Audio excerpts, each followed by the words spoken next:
এত কষ্ট আমি মাকে দিলাম, কিন্তু মার কোনো খেদমত আমি করতে পারলাম না, আমার মার ঋণ আমি শোধ করতে পারলাম না।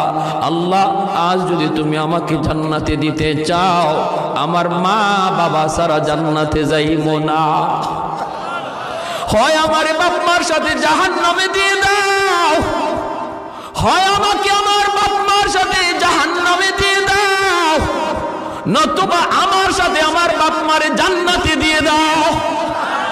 আমি আমার মা বাবা ছাড়া থাকবো না। আল্লাহ, তুমি আমার দুনিয়াতে পাঠাইছো, আমার মা আমার বাবা আমার উপর কি পরিমাণ ঋণ, আমি তো ঋণ শোধ করার সুযোগ পাই নাই, দিছো না।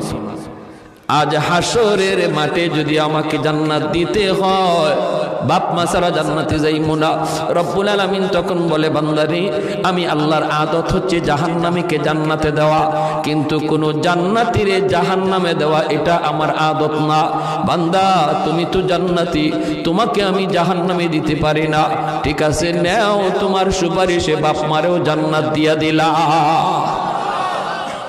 এজন্য বাবা সবর করো, সবর, মা সবর করো, সবর।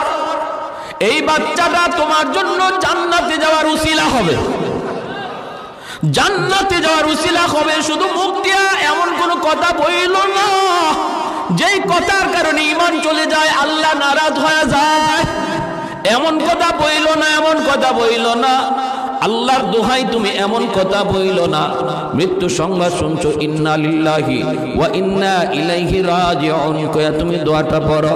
এই দোয়ার অর্থই হলো, আল্লাহ শিখায়া দিয়েছে, বান্দারি, যখনই কোনো বিপদ মুসিবত তোমার আসবে, তখনই তুমি এই দোয়াটা পড়ো। মানুষের জীবনের সবচেয়ে বড় মুসিবত হলো মৃত্যু সংবাদ, এই জন্য এই দোয়াটা আমরা পড়ি।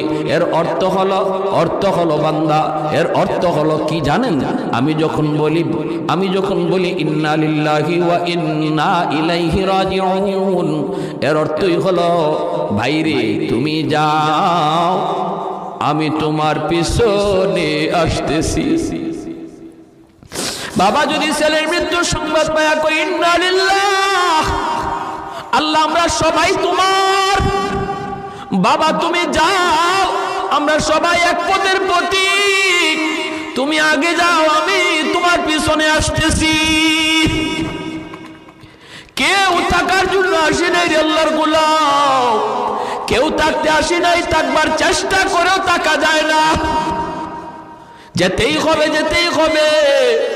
এজন্য সন্তানের মৃত্যু সংবাদ শোনার পরও তুমি না শুকরিমূলক কথা